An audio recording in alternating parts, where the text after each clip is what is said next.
No capítulo 1 de Romanos, nós aprendemos que a ira de Deus se revela contra toda a impiedade e injustiça dos homens. Que apesar de Deus ser bom, um Deus cheio de misericórdia e graça, ele é santo e justo. E a ira de Deus nada mais é do que a manifestação da justiça dele contra toda a impiedade e pecado. Afinal, como um Deus santo pode habitar no meio de um povo contaminado pelo pecado? E por isso, precisamos do Evangelho. E agora nós vamos para o capítulo 2 de Romanos. E aí, preparados?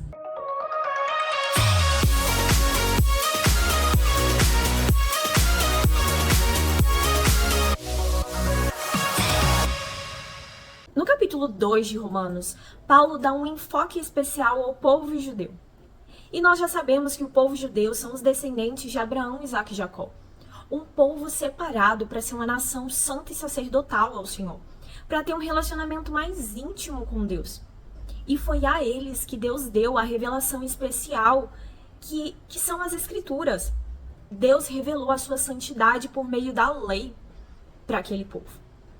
Deus ofereceu a oportunidade deles se aproximarem. E nós vemos esses relatos por tantas vezes no Antigo Testamento. Mas, por vezes, por eles terem acesso a uma intimidade maior, a um convite maior de aproximação com Deus, por terem acesso à revelação especial do Senhor, esse povo se sentiu especial ou superior aos outros. E por conta disso, eles caíram no erro do julgar, do julgamento, por se sentirem superiores, entraram em uma espécie de orgulho espiritual. Mas esse erro de julgar os outros está tão próximo da nossa realidade, não é mesmo? Quantas vezes nós nos posicionamos como um crítico rigoroso, com um julgamento severo ao nosso próximo, e julgamos ele ou suas ações ou o seu pecado como se nós não tivéssemos nenhum pecado. Nós nos posicionamos como um juiz, capaz de julgar o nosso irmão que é pecador, sendo que nós mesmos somos pecadores. E por muitas vezes cometemos os mesmos erros. Nós vemos isso ainda mais com as redes sociais ou até mesmo na igreja. Quantas vezes nós julgamos os nossos irmãos ou até mesmo aqueles que estão de fora, os tidos como os pecadores ímpios. Afinal, não existe pecado grande ou pequeno. Não existe pecadão e pecadinho. É tudo pecado. E por pecar, somos pecadores e merecedores da ira de Deus. Merecedores do justo julgamento, que é a morte. Morte espiritual e eterna. E aí eu te pergunto, como é que a gente julga o nosso próximo? Essa pergunta é pra mim, é pra você. Porque eu acredito que todos nós, uma vez na vida, já cometemos esse erro de julgar o nosso próximo.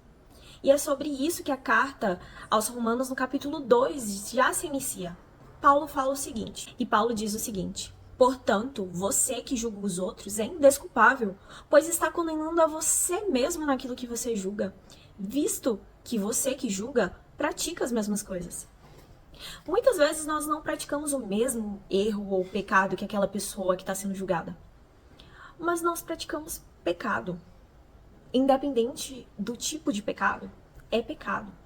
E nós facilmente nos esquecemos disso. Lembre-se que o próprio Jesus nos alertou contra esse erro. Ele disse: não julguem para que vocês não sejam julgados, pois da mesma forma que julgarem, vocês serão julgados, e a medida que usarem também será usada para medir vocês. Por que você não repara no cisco que está no olho do seu irmão e nem se dá conta da viga que está no seu próprio olho? E a ciência também explica isso. É o que é chamado de projeção. Geralmente aquelas pessoas que são mais críticas ou rigorosas no julgamento do outro, geralmente é porque elas enxergam aquele erro em si. E por elas conhecerem bem aquele erro e negarem aquele erro em si, elas projetam em outra pessoa e começam a julgar de maneira rigorosa a outra pessoa. Sendo que, no fundo, elas sabem que elas são iguais ou piores do que ela. Porque é muito mais fácil tentar tirar o cisco do olho do irmão do que a viga no seu próprio olho.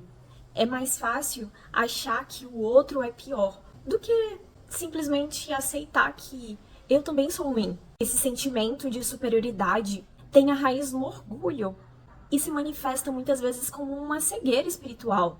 Pelo fato de sempre querer tirar o cisco no olho do irmão, nem percebe que já está acumulando uma trave que pode te deixar cego no seu próprio olho.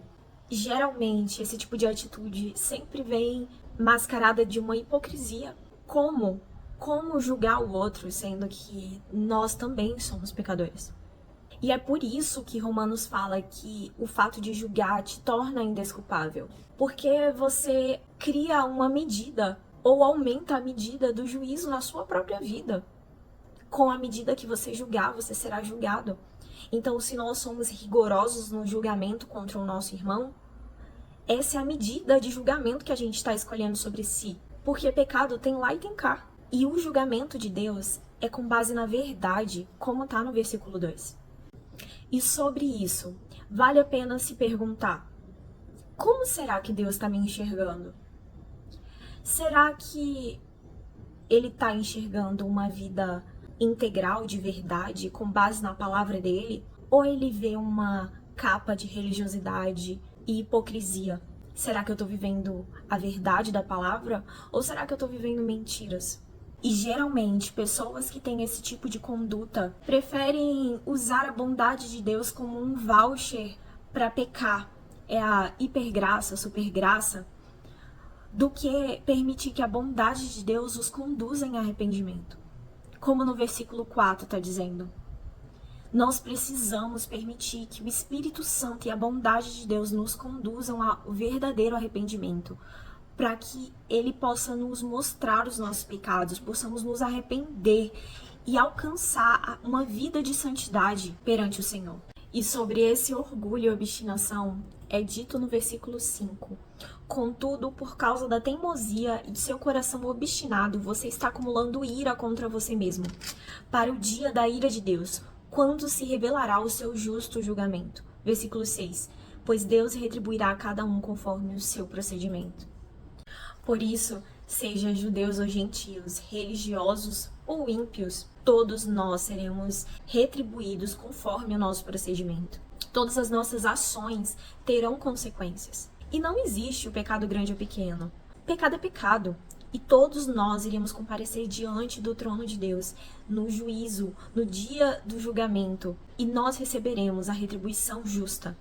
E é por isso que no versículo 9 diz o seguinte: haverá tribulação e angústia para todo ser humano que pratica o mal, primeiro para o judeu, depois para o grego, mas glória, honra e paz para todo que pratica o bem, primeiro para os judeus, depois para o grego, pois em Deus não há parcialidade ou favoritismo. Deus não age com parcialidade ou favoritismo, Ele é justo e Ele irá retribuir conforme o nosso procedimento. Minha pergunta para você é a seguinte: que tipo de retribuição você está acumulando na eternidade? Recompensas ou castigos e punições? Porque todos seremos retribuídos. A questão é, você vai receber parabéns, servo bom e fiel? Ou você receberá um servo mau e infiel? Ah, e sabe aquele pecado ou aquela conduta que ninguém sabe? Que você geralmente comete quando ninguém tá vendo? Pois bem, no versículo 16, Deus julgará os segredos dos homens. Então, até mesmo aquela ação ou conduta que ninguém sabe, ela será julgada diante do trono. E você dará conta de cada uma dessas atitudes. Mas antes de continuar o desenvolvimento do capítulo 2, eu quero te fazer uma pergunta. Você sabe o que é lei? Pois bem, a lei mosaica, também conhecida como Pentateuco, é a junção dos primeiros 5 livros da Bíblia. Nela estão escritas todas as leis morais, cerimoniais e civis que Deus estabeleceu para o seu povo. É a revelação da medida de santidade de Deus. É a revelação de um pai ensinando aos seus filhos como eles deveriam proceder para ter uma conduta pura diante de um Deus santo. E é sobre essa lei que Paulo fala no decorrer do texto. Paulo deixa claro no versículo 12 que, apesar dos gentios não terem acesso a essa lei, esses gentios eles não estariam livres do julgamento de Deus. Afinal, tanto judeus como gentios serão julgados conforme a revelação que eles alcançaram. Os judeus serão julgados por meio da lei, que foi a revelação especial de Deus por meio das suas escrituras.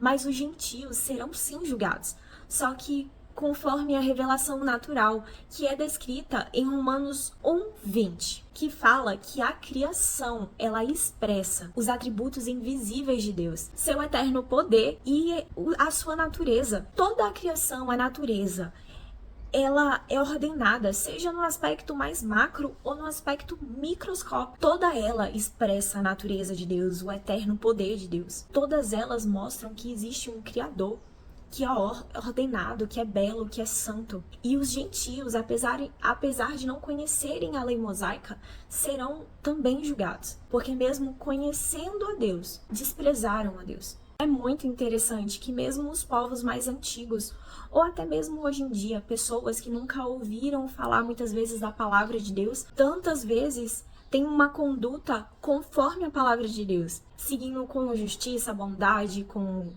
gratidão, ensinando aspectos que são inerentes da palavra de Deus. E sobre isso, Paulo fala no versículo 15, que isso mostra que a lei está gravada no coração dessas pessoas. Eu quero te perguntar, como tem sido a sua relação com a revelação especial de Deus, que é a palavra? Nós somos responsáveis por tudo aquilo que nós conhecemos e recebemos de revelação da parte do Senhor. Nós somos responsáveis por isso aqui. E por conta disso, por conta da falha no entendimento dessa responsabilidade, é que no versículo 24, Paulo fala o seguinte: pois como está escrito, o nome de Deus é blasfemado entre os gentios por causa de vocês. No final do capítulo 2, Paulo ele vai desenvolver a respeito dessa responsabilidade e por muitas vezes nós não entendermos essa responsabilidade e agirmos de maneira contrária àquilo que pregamos e ensinamos. Afinal, é nossa responsabilidade, como aqueles que receberam a revelação da parte de Deus, de pregar e propagar essa revelação para todas as nações. Mas nós precisamos viver de acordo com essa revelação. E aí Paulo se pergunta: como vocês ensinam sobre o roubo, sobre o furto, se vocês furtam? Como vocês confrontam o adultério, se vocês adulteram? E quantas vezes, quantos escândalos nós vemos de líderes ou pastores que agem totalmente contrário àquilo que eles mesmos ensinam. Dessa maneira, nós estamos envergonhando o Evangelho. Nós estamos envergonhando e agindo de maneira contrária ao nosso Deus.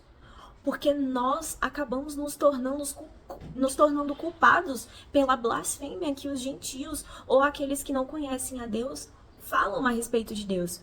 Quando eles falam mal, eles não estão falando mal da gente, dos pecadores, eles estão falando mal de Deus, que é santo. Porque nós representamos essa revelação. Nós somos responsáveis pela revelação de Deus, as pessoas que não conhecem a Deus. E outro ponto que Paulo discorre é sobre a circuncisão, que nada mais é do que um ato que mostra que o povo judeu era separado dos outros povos, separado para Deus. Mas aí eu me pergunto, será que nós, cristãos, também não temos os nossos próprios símbolos religiosos que mostram essa separação a Deus?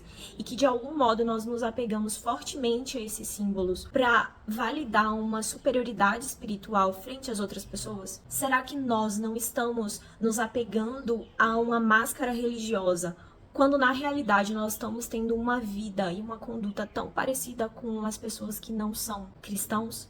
Eu quero finalizar nosso estudo do capítulo 2 de Romanos com essa reflexão. Já que os judeus estavam se comportando dessa maneira na época de Paulo, será que hoje nós, cristãos, não estamos nos comportando iguais aos judeus? Afinal, não é somente a maneira externa que nós conduzimos as coisas que importa, mas também aquilo que nós estamos cultivando no nosso coração. Lembre-se do capítulo 1 de Romanos. O pecado é o fruto do desejo pecaminoso que há no nosso coração. Então, nós precisamos tomar muito cuidado não só com o externo, mas também com o interno. O que nós estamos gerando no nosso coração e na nossa mente que vai gerar as consequências. E é isso, galera. Até o próximo vídeo.